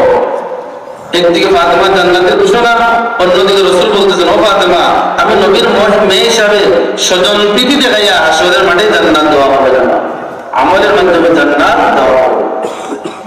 বুরাদান ইসলাম তো এইমাত্র আল্লাহ রাসূল সাল্লাল্লাহু আলাইহি ওয়াসাল্লাম পড়েছেন, আল্লাহুমুত তাকাসুর হাত্তা যুরতুমুল মাকাবির। সালাওয়াতুল আনসারী রাদিয়াল্লাহু আনহু আস্তে আস্তে মদিনাতুল মুনাওয়ারার দিকে অগ্রসর হচ্ছেন। ওই আয়াত পড়া মাত্রই সাহাবা মসজিদে নববীতে ঢুকে গেছেন। ঢুকে আল্লাহু আকবার বলে যখন ডাকা পাচ্ছেন, হাত্তা যুরতুমুল মাকাবির, ওই শব্দ যখন পড়ছেন সালাওয়াতুল আনসারী রাদিয়াল্লাহু আনহু একটা বিকট আওয়াজ দিলেন। এত বিকট আওয়াজ কোনদিন কেউ এভাবে আওয়াজ দেয় নাই। আওয়াজ দিয়ে টাচ করে জমিনের মধ্যে পড়ে গেলেন। রাসূল সাল্লাল্লাহু আলাইহি ওয়াসাল্লাম পর বললেন, ও সাহাবীরা, এখানে কে এত বিকট আওয়াজ দিয়েছে, কি এত চিৎকার দিয়ে আওয়াজ দিল? আওয়াজটা তো স্বাভাবিক আওয়াজ না, কি আওয়াজ দিয়েছে এখানে? সাহাবীরা দৌড়ে গেলেন।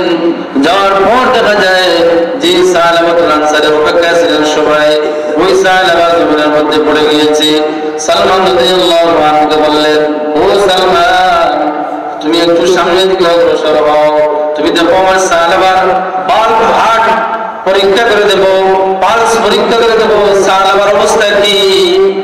হযরত সালমান রাদিয়াল্লাহু আনহু, সালমান ফারসি রাদিয়াল্লাহু আনহু পালস পরীক্ষা করে বলেন, ও আল্লাহর রাসূল, আপনার সাহাবা যেই মুহূর্তে বিকট একটা চিৎকার দিয়েছিল, ওই আওয়াজের সময় আপনার সাহাবা এই দুনিয়া ছেড়ে চিরবিদায় নিয়ে আল্লাহর মেহমান হয়ে গিয়েছে। সাহাবা ইন্তেকাল হয়ে গেছে নামাজের অবস্থা। বলে সুবহানাল্লাহ। রাসূল সাল্লাল্লাহু আলাইহি ওয়াসাল্লাম বলেন, যাও আমার সালমানের জন্য, আমার সাহাবার জন্য তোমরা এই খবর তৈরি করো, খবর বানাও, রেডি করো, তারপরে ব্যবস্থা করো, আমি নিজে সাহাবার জানাজার নামাজ পড়াবো।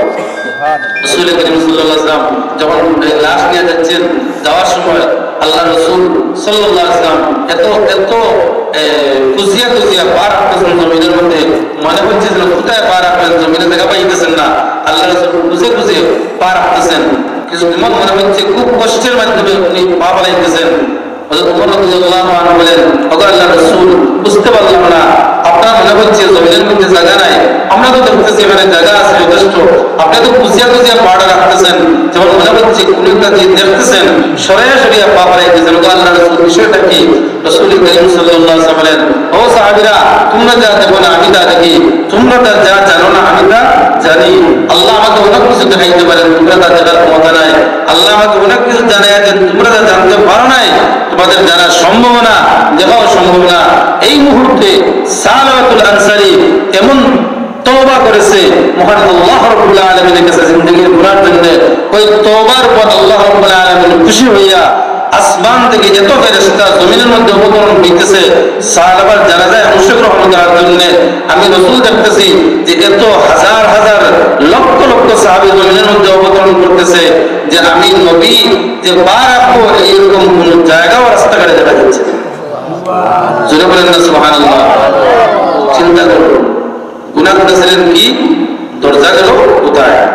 গুনাহ তো আমার বড় বড় গুনাহ করবেন না, তোমার বড় বড় গুনাহ করছেন, সামান্য একটা গুনাহ, এটা মহিলার হাত ধরেছেন, এটা মহিলার হাত ধরেছেন মাত্র, আর কিছু করেন নাই, এমন তওবা করছেন, আল্লাহ রাব্বুল আলামিন ওনাকে জান্নাতে মেহমান বানাইছেন। আসমান থেকে কুরআনুল কারীমের আয়াত নাযিল করে আল্লাহ জানায়া দিয়েছেন যে সাহাবাতুল আনসারী জিন্দেগীর সকল গুনাহ মাফ হয়ে গেছে।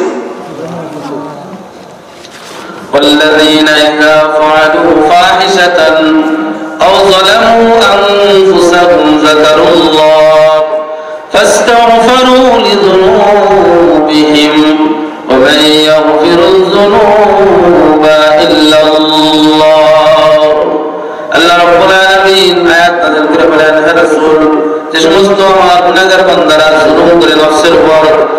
সে দাম কাজ করে ফেলে, গুনাহের কাজ করে ফেলে, তার নফসের উপর জুলুম করে ফেলে, আপনি অথবা তার জিন্দগির গুনার উপর শর্মিন্দা হয়ে লজ্জিত হয়ে ফাস্তাগফিরুল্লাহ ওয়াস্তাগফিরু লিযুনুবিহিম যাকারুল্লাহ, মহান আল্লাহ রাব্বুল আলামিনকে স্মরণ করে ফেলে, হাসরের মাঠকে স্মরণ করে, পুলসিরাতের ঘাটকে স্মরণ করে, কবরের আযাবকে স্মরণ করে, কিয়ামতের দিনের ভয়াবহ শাস্তির কথা যখন স্মরণ করে ফেলে, ওই সময় মহান আল্লাহ রাব্বুল আলামিন বলেন অতঃপর ফাস্তাগফিরু লিযুনুবিহিম, গুনার কারণে তওবা করে ফেলে।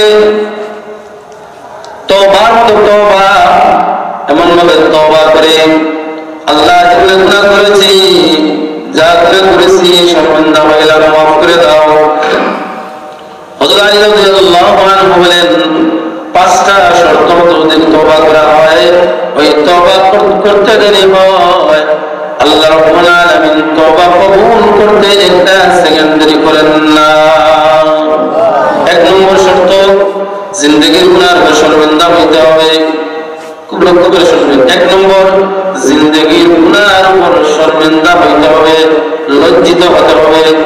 দুই নম্বর শর্ত হলো ভবিষ্যতে আর কোনদিন গুনার পথে যাব না, গুনাহের কাজ করব না, নামাজ ছাড়ব না, রোজা ছাড়ব না, হজ ফরজ হইলে ছাড়ব না, যাকাত ফরজ হইলে দেওয়া শুরু করে দেব, গীবত করব না, শিকার করব না, পরনিন্দা করব না, হিংসা করব না, চুরি করব না, ডাকাতি করব না, জুলুম করব না, জিনা ব্যভিচার করব না, যত ধরনের গুনাহের অভ্যাস আছে সমস্ত গুনাহগুলোকে স্মরণ করে করে আল্লাহর সাথে ওয়াদা করতে হবে, মহান রব, ও আমার মওলা, ও আমার রব, আর জীবনে কোনোদিন গুনাহের কাজ করব না, আর জীবনে কোনোদিন গুনাহের পথে যাব না গো মওলা, জীবনে গুনাহের কাজ করব না, আল্লাহর সাথে ওয়াদাবদ্ধ হইতে হবে।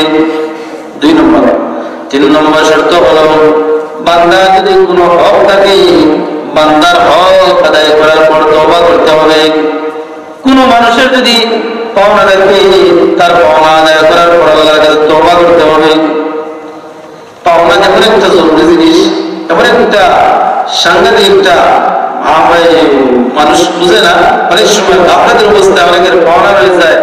একটা মানুষের কাছে যদি তারা 1 টাকা পাওনা দেবে, আর পাওনাদার এই টাকা মাফ না করে, তাহলে মহান আল্লাহ মাফ করবে না। এই জন্য ওই পাওনাদারের কাছ থেকে আপনি যেভাবে হোক আপনি মাফ চাইতে হবে, অথবা দিয়া শেষ করতে হবে। 5 টাকা, 10 টাকা হোক, 2000 টাকা হোক, 1000 টাকা হোক, 500 টাকা হোক, যা যত টাকা হয়ে গেল, এই টাকাগুলা তার হক, তার যা পাওনা আছে, যে ব্যাপারে যার কাছে পাওনা রয়েছে, ওই তার পাওনাদারের পাওনা আদায় করার পর আল্লাহর কাছে তওবা করতে হবে। 4 নম্বর শর্ত হলো যদি মহান আল্লাহর কোনো হক থাকে, যেমন নামাজ কাজা আছে, কাজা করা শুরু করে দেবো, রোজা কাজা আছে, রোজা কাজাটা শুরু করা আরম্ভ করবো, হজ করি নাই, হজ সুযোগ হলে তৌফিক হলে হজ করার জন্য ইরাদা করে ফেলবো, এই বছরে হজ করবো, আল্লাহ মাফ করে দেন। যাকাত ফরজ ছিল, যাকাত দেই নাই, যাকাতের টাকাটা আল্লাহ এই বছরে দিয়ে দেবো, যাকাত আর বিলম্ব করবো না, আল্লাহ যাকাত না দেওয়ার জন্য মাফ করেন, তখন আল্লাহ মাফ করে দেবো। মানে ইরাদা করতে হবে এই বছরে আমি যাকাত দেওয়া শুরু করে দেবো। এইভাবে যত ধরনের আমল ছুটে গেছে এই আমলটা চালু করবো, আল্লাহর কাছে তওবা করবো। 5 নম্বর শর্ত হলো কাকুতি মিনতি সহকারে আল্লাহর কাছে তওবা করবো। আর 6 নম্বর হলো জিন্দেগির গুনার উপর অত্যন্ত লজ্জিত হতে হবে। এই 5টা অথবা 6টা শর্ত মানিয়ে যদি কেউ তওবা করে, মহান আল্লাহ রাব্বুল আলামিন বলেন বান্দা তওবা করতে দেরি হয়, আমি আল্লাহ তওবা কবুল করতে 1 সেকেন্ড দেরি করি না। সুবহানাল্লাহ। এক হাদিসে আল্লাহ রাসূল সাল্লাল্লাহু আলাইহি ওয়াসাল্লাম এক্সাম্পল দিয়ে বলেন, এক লোক মনে বলেছি, আজকে আবার আপনাদেরকে স্মরণ করার জন্য, স্মরণ করে দেওয়ার জন্য বলতেছি। আল্লাহ এত খুশি হন তওবা করলে যে একজন মানুষ রাস্তা দিয়ে যাচ্ছে, মুসাফির মানুষ, তার সাথে তার খানা দানা, তার উট, তার গাদা, এগুলো সহ তার খাওয়ার বস্তুর সাথে আছে, তো ভাত তরকারি আছে, এগুলোর সাথে প্রথমে যে রাস্তায় সফর করতে গিয়ে একটু রেস্ট নেওয়ার জন্য গাছের মধ্যে তার সোয়ারিটা বেঁধে একটু ঘুমিয়ে গেছে। ঘুম থেকে উঠার পর দেখে তার সোয়ারিও নাই, খানা বানা নিয়ে সব রেখে দৌড়ে অন্য জায়গায় চলে গেছে। সরিয়ে খুঁজে পাচ্ছে না। কেমন মুসিবতে মানুষটা অসহায়, কত অসহায় এই লোকটা। তখন সে আহাজারি করতেছে, মানে সরিটা কোথায় পাই, খাই কিভাবে, আল্লাহ যায় কিভাবে, কত সমস্যায় বড় বড় উঠে। এই অবস্থা যখন তার সৃষ্টি হইল, এমন সময় হঠাৎ করে দেখা যায় আল্লাহর রহমতে ওই সোয়ারিটা আবার তার সামনে দিয়ে চলে আসতেছে তার কাছে। আসলে তার মাধ্যমে আল্লাহ হুকুমের মাধ্যমে সোয়ারিটা তার সামনে আবার চলে আসলো। তখন বান্দারা কি পরিমাণ খুশি হইল, অস্বাভাবিক না, অস্বাভাবিক খুশি হয়েছে। খুশির মাধ্যমে বলার কথা ছিল যে আল্লাহ আমি তোমার গোলাম আর তুমি আমার রব। এভাবে বলা কথা, আল্লাহ আমি তোমার গোলাম আর তুমি আমার রব। কি শুকরিয়া আদায় করবো আল্লাহ, আমার যে সবাইটা ফিরিয়ে দিয়েছেন। না বলে বন্দার উল্টা বলে ফেলেছে, খুশির মাধ্যমে উল্টা বলে ফেলেছে। এবার বলতেছে আল্লাহুম্মা আনতা আবদুকা, আল্লাহুম্মা আনতা গুলামি ওয়া আনা রাব্বুকা, আল্লাহুম্মা আনতা আবদি ওয়া আনা রাব্বুকা, আল্লাহুম্মা আনতা আবদি, হে আল্লাহ তুমি আমার গোলাম, ওয়া আনা রাব্বুকা আর আমি তোমার রব। বুঝছেন? উল্টো হইছে না? বলতে আল্লাহ তুমি আমার রব আর আমি তোমার গোলাম। এবার বলা কথা ছিল না, এভাবে ছিল যে আল্লাহ তুমি আমার রব আর আমি তোমার গোলাম। এইভাবে না বলে খুশির ছুটে, খুশি আসে যাবে অনেক সময় জবান দিয়ে কি বের হয় বুঝাই যায় না। অনেক সময় আমরা খুশির মাধ্যমে অনেক কিছু বলে ফেলি, বাদে মনে হয় খুশির মাধ্যমে এই কথা বলে গেছে। অনেক সময় খুশির মাধ্যমে অনেক কিছু বলে ফেলবে। তো এইভাবে সে বলে ফেলেছে খুশির মাধ্যমে, এত খুশি হয়েছে যে আল্লাহ তুমি আমার গোলাম আর আমি তোমার রব। বলার কথা ছিল আল্লাহ তুমি আমার রব আর আমি তোমার গোলাম। কি শুকরিয়া আদায় করবো তোমার কাছে, আমার সওয়াইটা যে আল্লাহ ফেরত দিয়েছো। আল্লাহ রাসূল সাল্লাল্লাহু আলাইহি ওয়াসাল্লাম বলেন ওই লোকটা তার সওয়ারি পায়া পাগল পারা হইয়া খুশির ছুটে উল্টা পাল্টা বলে ফেলেছে আল্লাহ রাব্বুল আলামিনকে, বান্দা যতটুকু খুশি হয়েছে এর চেয়েও হাজার হাজার গুণ বেশি আল্লাহর বান্দা যখন তওবা করে মহান আল্লাহ তার উপর এর চেয়ে আরো বেশি খুশি হয়ে যায়। সুবহানাল্লাহ। এক্সাম্পল দিয়ে রাসূল হাদিসের মধ্যে বলেছেন। এই জন্য আল্লাহ রাব্বুল আলামিন বলেন قل يا عبادي الذين أسرفوا على أنفسهم لا تقنطوا من رحمة الله। আল্লাহ রাব্বুল আলামিন বলেন ওয়া নবী মুহাম্মদ সাল্লাল্লাহু আলাইহি ওয়াসাল্লাম, ওয়া নবী আপনি বলুন আমার বান্দারা, আল্লাহ রাব্বুল আলামিন বলতেছেন হে বলুন আপনি, আল্লাহ বলতেছেন আমার বান্দা যারা তাদের নফসের উপর জুলুম করেছে, অত্যাচার করেছে, জাহান্নামীদের লিস্টের মধ্যে নাম লেখায় ফেলেছে, আমি আল্লাহ রাব্বুল আলামিন তাদেরকে খবর দিলাম ভয় নাই চিন্তা নাই, ভয় নাই চিন্তা নাই। আমি আল্লাহ রাব্বুল আলামিন বললাম লা তাকনাতু মির রাহমাতিল্লাহ, আমি আল্লাহর রহমতের কোনো সীমা নাই, আমি আল্লাহর রহমতের কোনো সীমা নাই। আমি আল্লাহর রহমত দিয়ে কান দিয়ে তোমাকে জান্নাতে বানায় দেব। আমি আল্লাহর রহমতের সাগরের মধ্যে ডুব দিয়ে দেব বান্দা, আমি আল্লাহর রহমতের সাগরে ডুব দেওয়ার কারণে আমি আল্লাহ রাব্বুল আলামিন আমার রহমত দিয়ে তোর গুনাহগুলোকে মাফ করিয়া আমি আল্লাহ জান্নাতে বানায় দেব। জিন্দেগির গুনাহ মাফ করিয়া গুনাহগারের লিস্টকে নাম উঠাইয়া আমি আল্লাহ আমার নেককার বান্দাদের লিস্টে নাম উঠিয়ে নেব। ইন্নাল্লাহ ইয়াগফিরুয যুনুবা জামিআ, যেহেতু আল্লাহ রাব্বুল আলামিন সকল গুনাহ মাফ করে দেন, কিন্তু একটা গুনাহ আল্লাহ মাফ করেন না। কোন গুনাহ? শিরক গুনাহ আল্লাহ মাফ করে দেন। শিরক গুনাহ করব না, শিরক গুনাহ করলে আল্লাহ রাব্বুল আলামিন রাগ করে ফেলেন। আল্লাহ বলেন সব গুনাহ মাফ করি, শিরক গুনাহ বরদাস্ত করতে পারেন না। লা তুশরিক বিল্লাহ। হযরত লুকমান হাকিম আলাইহিস সালাম সন্তানকে বলেন ও প্রিয় বৎস, ও আমার প্রিয় বৎস, ও আমার ছেলে, লা তুশরিক বিল্লাহ, সাবধান বাবা তুমি শিরক করো না, আল্লাহর সাথে শিরক করবে না। আজকে মাজারে মাজারে গিয়ে কত শিরক হয়। মাজারে গিয়ে মানুষ কি মোমবাতি দেয় কি জন্য? এখানে কিসের আবার মোমবাতি? মোমবাতি দেওয়ার কোনো প্রয়োজন নাই। এই তুমি জমিনের উপর আলো দিলা আর খবরের মধ্যে কি হইতেছে তোমার জানা নাই, কেন মাজারের মধ্যে মোমবাতি? এটা তো বেদাত। মাজারে গিয়ে সেজদা দেয়, সেজদা দেওয়া শিরিক। মাজারে গিয়ে মানুষ কবর পূজা করে। রাসূল বলে, আল্লাহ রাসূল সাল্লাল্লাহু আলাইহি ওয়াসাল্লাম পরিষ্কার করে দিয়েছেন, লা তাত্তাখিযু কুবুরা মাসাজিদ, খবরদার খবরদার তোমরা কবরকে মাসাজিদ বানিয়ে না, মসজিদ বানিয়ে না। যেমন ভাবে মসজিদের মধ্যে সিজদা করা হয়, ঠিক তেমনি ভাবে কবরে গিয়ে তোমরা সিজদা করো না। কবরে গিয়ে সিজদা করতে দেরি হবে, তোমার নাম মুশরিক হইতে একটা সেকেন্ড দেরি হবে না। মুশরিক হইলে তো জাহান্নাম, জান্নাত তোমার লাগে হারাম। মুশরিকের জন্য জান্নাত হারাম, মুশরিকের জন্য জাহান্নাম ওয়াজিব। ইন্নাহু মান ইউশরিক বিল্লাহ, আল্লাহ বলেন যে মুশরিক অবস্থায় শিরিক করিয়া করিয়া কবরে যাইবে, ফাকাদ হারামাল্লাহু আলাইহিল জান্নাহ, আল্লাহ রাব্বুল আলামিন জান্নাত তার জন্য হারাম করে দিয়েছেন। ওয়া মাওয়াহুন নার, আর জাহান্নাম তার ঠিকানা করে দিয়েছেন।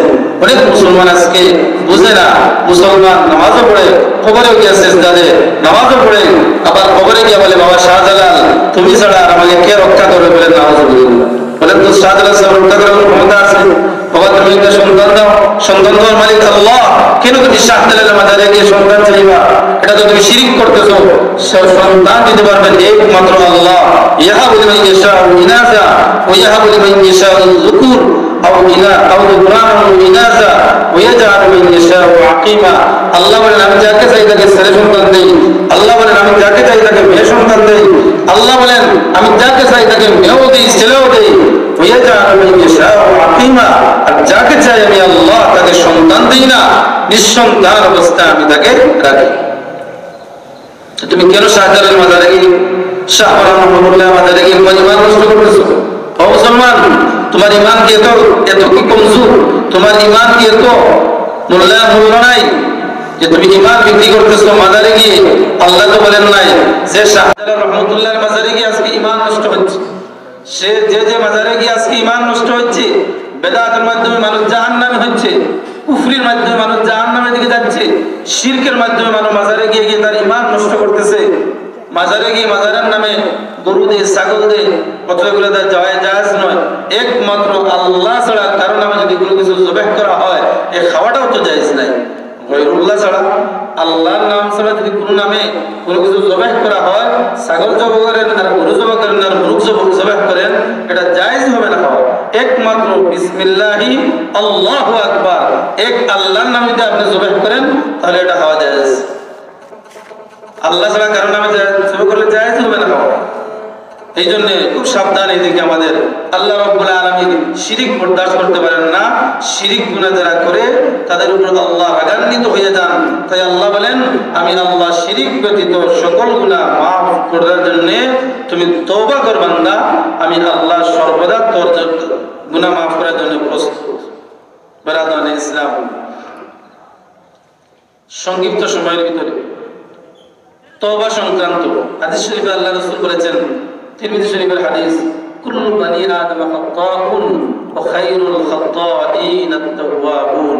বিশ্বনবী সাল্লাল্লাহু আলাইহি ওয়াসাল্লাম বলেন, আমার যে উম্মত, সারা দুনিয়ার মানুষ, বনি আদম, আদম সন্তান সব গুনাহগার। রাসূল বলেন আদম সন্তান সবাই কি গুনাহগার। ওয়া খায়রুল খাত্তাইন আত-তাওয়াবুন, এর মধ্যে যারা গুনাহ করার পর তওবা করে ফেলে, আল্লাহ রাসূল বলেন এরা আল্লাহর কাছে সবচেয়ে উত্তম মানুষ। গুনাহ করার পর যারা তওবা করে, আল্লাহ রাসূল বলেন এরা সবচেয়ে ভালো মানুষ। আপনি গুনাহ করিয়া হইলেন খারাপ, তওবার মাধ্যমে হয়ে গেলেন ভালো। গুনাহর মাধ্যমে হয়ে গুনাহ করে করে হয়ে গেলেন আপনি জাহান্নামের লিস্টে নাম উঠে গেল, তওবার মাধ্যমে আপনি 5 মিনিটের ভিতরে জান্নাতের লিস্টের মধ্যে নাম উঠে যাবে। এটা সব সময় গুনাহ মওতকে স্মরণ করব, আর গুনাহ থেকে বেঁচে থাকবো, শেষ বিচারের দিনকে স্মরণ করব। আর আল্লাহ রাব্বুল আলামিনের কাছে আমরা বেশি বেশি চাইব, প্রত্যেকটা কাজ, প্রত্যেকটা আমল যেন দোয়ার মাধ্যমে বেশি বেশি সময় কাটাবো। দোয়া করলে আল্লাহ খুশি হন। রাসূল করিম সাল্লাল্লাহু আলাইহি ওয়াসাল্লাম বলেন, আল্লাহ নিজে বলেছেন, উদউনি আস্তাজিব লাকুম, যারা আমার কাছে দোয়া করে আমি আল্লাহ তাদের দোয়ার জবাব দেই, মানে দোয়া কবুল করে ফেলি। আর দোয়া হুয়াল ইবাদা, দোয়াটাই ইবাদত। আরেক হাদিসে আল্লাহ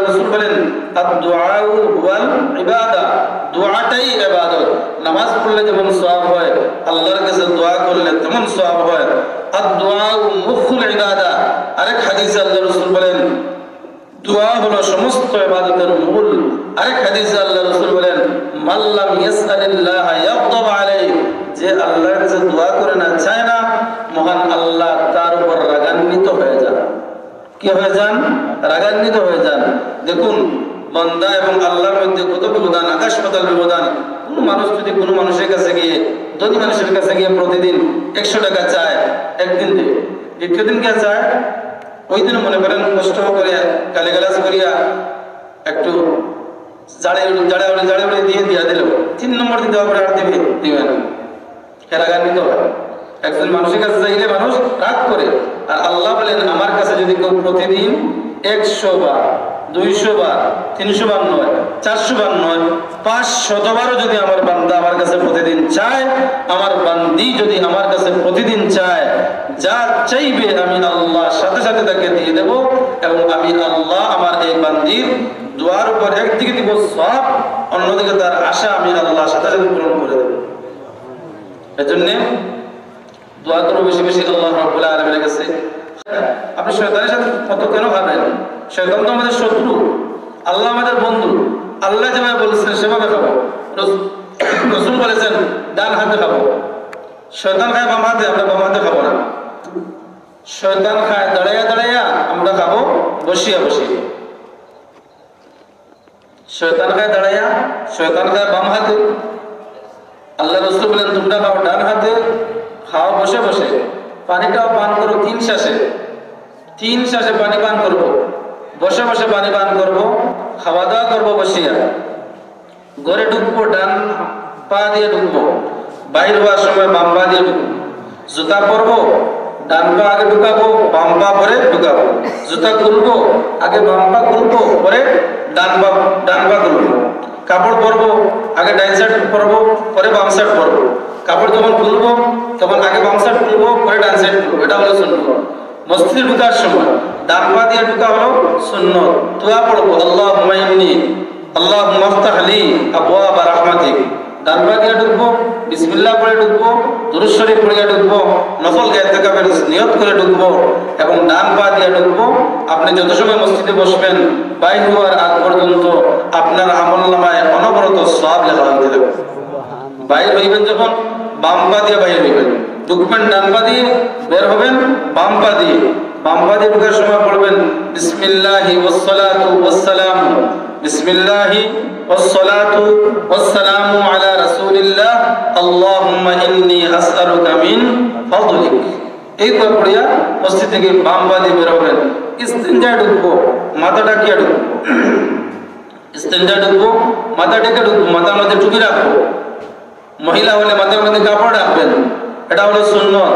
ইস্তিনজার আদব পরীক্ষা নিরীক্ষার মাধ্যমে দেখা গেছে ইস্তিনজা ঢুকার পর, টয়লেটে ঢুকার পর কিছু জীবাণু শরীর দিয়া ঢুকে, যদি পায়ের মধ্যে জুতা থাকে আর মাথা যদি ঢাকা থাকে তাহলে এই জীবাণুগুলো শরীরে ঢুকতে পারে না। বলেন সুবহানাল্লাহ।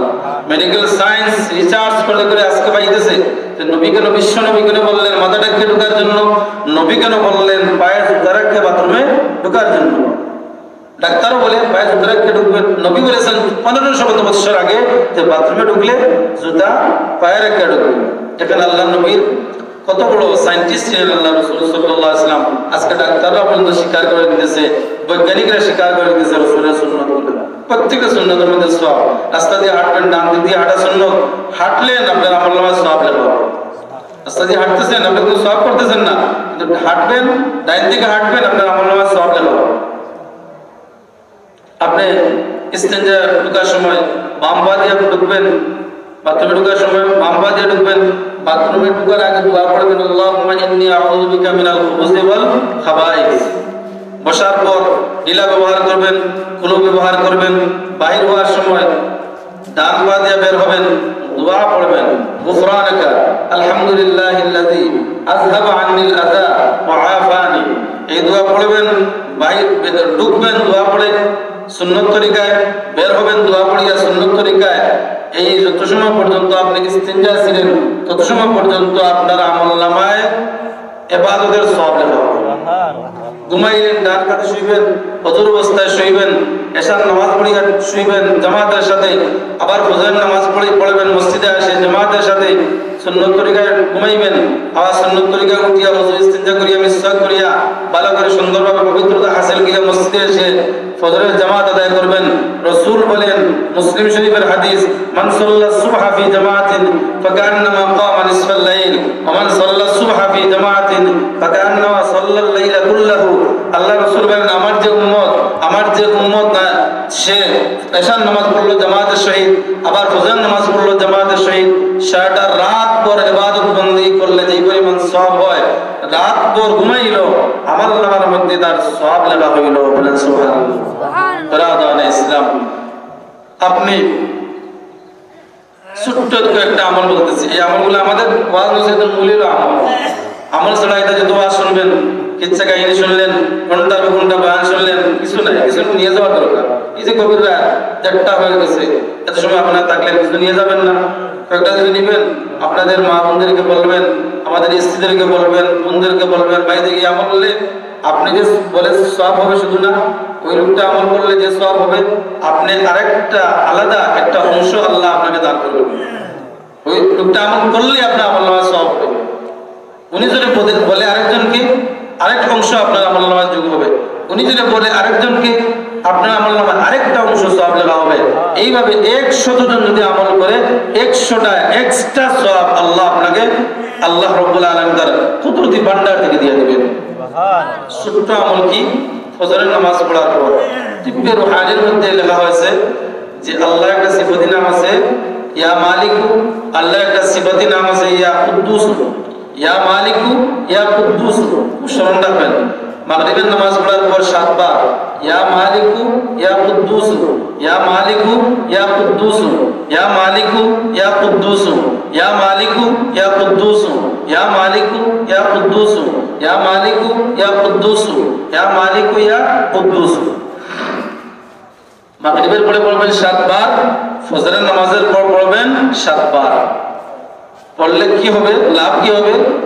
আল্লাহ রাব্বুল আলামিন আপনাকে কঠিন কঠিন রোগ থেকে হেফাজত করবেন, এবং বিশেষ করে লজ্জাস্থানের মধ্যে আল্লাহ কোনো জটিল কোনো রোগ দিবেন না। বলেন সুবহানাল্লাহ।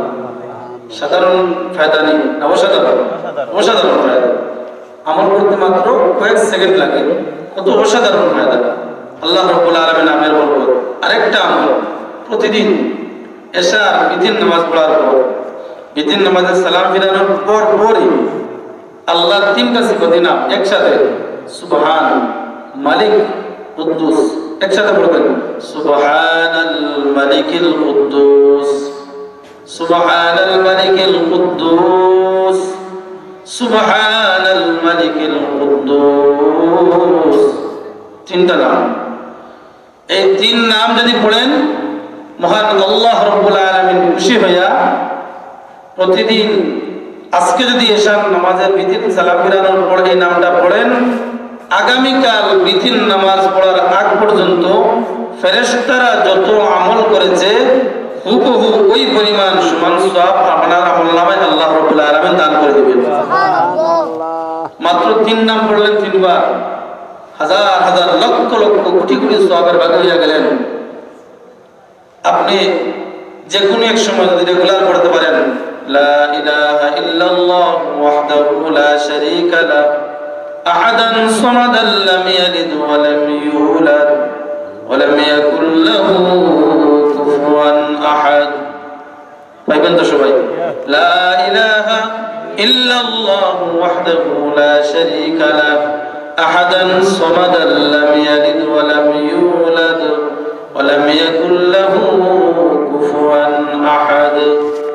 এই তাসবিহ যদি পড়েন, হাদিস শরীফের মধ্যে উল্লেখ করা হয়েছে মহান আল্লাহ রাব্বুল আলামিন আপনার আমলনামায় 20 লক্ষ নেকি দান করবে।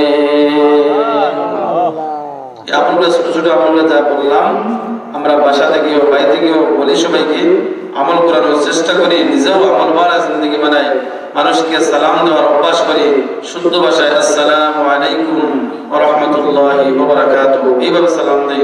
আসসালামু আলাইকুম, আসসালামু আলাইকুম এইভাবে না বলিয়া নবীর তরিকা মতো আসসালামু আলাইকুম ওয়া রাহমাতুল্লাহি ওয়া বারাকাতুহু এইভাবে লম্বা সালাম দেওয়া সম্ভব না হয়, কমসে কম আসসালামু আলাইকুম শুনতে হবে।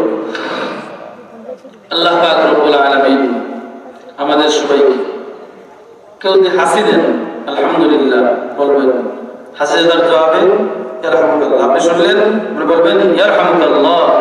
আবার যিনি হাসি দিয়েছেন উনি বলবেন ইয়াহদিকুমুল্লাহু ওয়া ইউসলিহু বালাকুম। কোন একটা সুসংবাদ শুনলেন আলহামদুলিল্লাহ, আল্লাহ শুকরিয়া, আলহামদুলিল্লাহ সুন্দর শুনলেন, একটা সুসংবাদ শুনলেন। কেউ বলল ভাই আপনার চাকরি হয়েছে, সুসংবাদ না? আপনি ফার্স্ট ডিভিশনে পাস করেছেন, কার শুকরিয়া করবেন? আল্লাহর। সাথে সাথে মহান আল্লাহ রাব্বুল আলামিন আপনাকে শাকিরিনদের, কৃতজ্ঞ বান্দাদের লিস্টের মধ্যে নাম উঠাইয়া দিবেন। সুবহানাল্লাহ। মুসিবত শুনলেন ইন্না লিল্লাহি ওয়া ইন্না ইলাইহি রাজিউন। কেউ মারা গেছেন শুনলেন ইন্না লিল্লাহি ওয়া ইন্না ইলাইহি রাজিউন। শুধু মুসিবত মওত নয়, একটা মুসিবত শুনলেন উস্তা হইলেন ইন্না লিল্লাহি, উস্তা হইলেও ইন্না লিল্লাহি ওয়া ইন্না ইলাইহি রাজিউন। যে কোনো মুসিবত শুনলেন এখানে অ্যাক্সিডেন্ট হয়েছে, কে বললো যে ওখানে শুনেছি অ্যাক্সিডেন্ট হয়েছে, পড়বেন ইন্না লিল্লাহি ওয়া ইন্না ইলাইহি রাজিউন। আর মওত শুনলেই ইন্না লিল্লাহি ওয়া ইন্না ইলাইহি রাজিউন।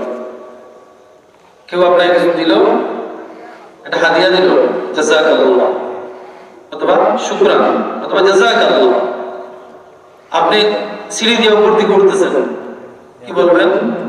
আল্লাহু আকবার। বিমানে উঠেন আর সিঁড়ি দিয়ে উঠেন আর লিফট দিয়ে উঠেন আর যেভাবে উঠেন না কেন, উপরে উঠতে আল্লাহু আকবার। রাসূল বলেছেন সুন্নাত, উপরে উঠবেন আল্লাহু আকবার, আল্লাহু আকবার, উপরে উঠবেন আল্লাহু আকবার। আল্লাহ তুমি সবচেয়ে বড়, তুমি যে উপর দিকে উঠাইতে পারো, বলেন সুবহানাল্লাহ। আল্লাহকে উঠাইতেছেন এত লক্ষ লক্ষ হাজার হাজার টন লইয়া, এত বিশাল বিমান, শত শত মানুষ, 800 জন মানুষ, 1000 মানুষ নিয়া, বিমানের ওজন নিয়া, এত মানুষের সামানা নিয়া, এত পার্টস বাড়ি বাড়ি পার্টস গুলা লইয়া যে উপর দিকে উঠতেছে, 36,000 ফিট উপরে বিমান উঠতেছে। ও ভাই কার হুকুমে উঠলো? কার হুকুমে? আল্লাহর হুকুমে। কার হুকুমে? আল্লাহর হুকুমে। এই জন্য আল্লাহর বড়াই বয়ান করবেন আল্লাহু আকবার, আল্লাহু আকবার। আবার যখন নিচে দিকে নামতেছেন, নামাইতেছেন কে? আল্লাহ, বলবেন সুবহানাল্লাহ, সুবহানাল্লাহ। যেমন ভাবে আল্লাহ উঠাইতে পারেন, আমার আল্লাহ তেমনি ভাবে নামাইতে পারেন। আল্লাহ যেমন ভাবে ফকির বানাইতে পারেন, ওই ফকিরকে আল্লাহ বাদশা বানাইতে পারেন। আল্লাহ রাব্বুল আলামিন আমাদের সবাইকে, গোটা দুনিয়ার মুসলমানকে যেন যাগুলা শুনলাম সংক্ষিপ্ত সময়ের ভিতরে, আল্লাহ আমাদের সবাইকে আমলওয়ালা জিন্দগি বানাইয়া আল্লাহর খাঁটি বান্দাদের ভিতরে তওবাকারীদের অন্তর্ভুক্ত হওয়ার, যাকিরিনদের অন্তর্ভুক্ত হওয়ার, শাকিরিনদের অন্তর্ভুক্ত হওয়ার, সাবিরিনদের অন্তর্ভুক্ত হওয়ার, মুসল্লিদের অন্তর্ভুক্ত হওয়ার, আল্লাহর মাহবুব বান্দাদের অন্তর্ভুক্ত হওয়ার তৌফিক যেন আল্লাহ আমাদের সবাইকে দান করেন। সবাই বলুন আমিন। ওয়া আখিরু দাওয়ানা আলহামদুলিল্লাহি রাব্বিল আলামিন। নুজুলের রহমতের সময় সংক্ষিপ্ত দোয়া করে নেই, সবাই দুরূদ পড়েন। আল্লাহুম্মা সাল্লি আলা মুহাম্মাদিন ওয়া আলা আলি মুহাম্মাদ কামা সাল্লাইতা আলা ইব্রাহিম ওয়া আলা আলি ইব্রাহিম ইন্নাকা হামিদুম মাজিদ। اللهم بارك على محمد وعلى آل محمد كما باركت على إبراهيم وعلى آل إبراهيم إنك حميد مجيد. استغفر الله إن الله غفور رحيم. استغفر الله إن الله غفور رحيم. الحمد لله رب العالمين، والصلاة والسلام على سيد الأنبياء والمرسلين وعلى آله وأصحابه أجمعين. ربنا ظلمنا أنفسنا وإن لم تغفر لنا ترحمنا لنكونن من الخاسرين اللهم اغفر لنا ولوالدينا وارحمهما كما ربياني صغيرا رب ارحمهما كما ربياني صغيرا رب ارحمهما كما ربياني صغيرا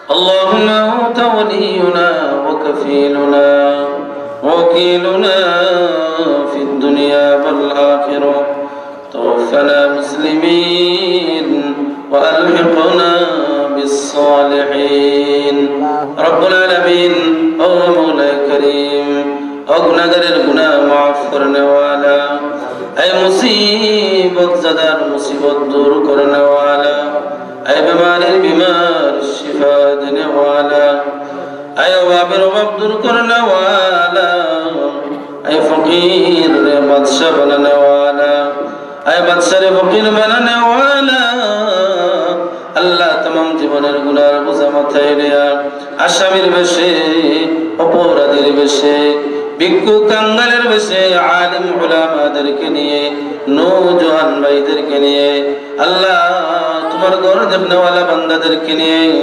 মাসুম বাচ্চাদেরকে নিয়ে আল্লাহ পর্দানিশীন বহুত নেককার মা বোনরা হাত উঠাইছেন আল্লাহ যার হাত যোগ্য পছন্দ হয় তার হাতের দিকে তাকিয়ে তোমার দয়া লাগে মায়া লাগে আল্লাহ ওই বরকতময় হাতের উসিলায় জুমার রজনীতে জিন্দেগীর সমস্ত গুনাহ খাতারে মাফ আল্লাহ জিন্দেগীর সমস্ত গুনাহ খাতারে মাফ আজকের এই মাজলিসে কবুল মঞ্জুর ফরমাও দুই দিন ব্যাপী যারা যতভাবে সাহায্য সহযোগিতা করেছেন এই মাহফিলের মধ্যে টাকা দিয়ে পয়সা দিয়ে শ্রম দিয়ে সময় দিয়ে আকল বুদ্ধি দিয়ে যে যেভাবে সাহায্য সহযোগিতা করেছেন যত নারী পুরুষরা সাহায্য করেছেন বিদেশ বাড়ি থেকে যারা সাহায্য সহযোগিতা করেছেন আল্লাহ প্রত্যেককে আল্লাহ কিয়ামতের দিন এই মাহফিলকে ওসিলা বানিয়ে জাহান্নাম থেকে মুক্তি দিয়ে দিও ইয়া আল্লাহ রব্বুল আলামিন অনেক দূর দূরান্ত থেকে তোমার বান্দারা তোমার কোরআনের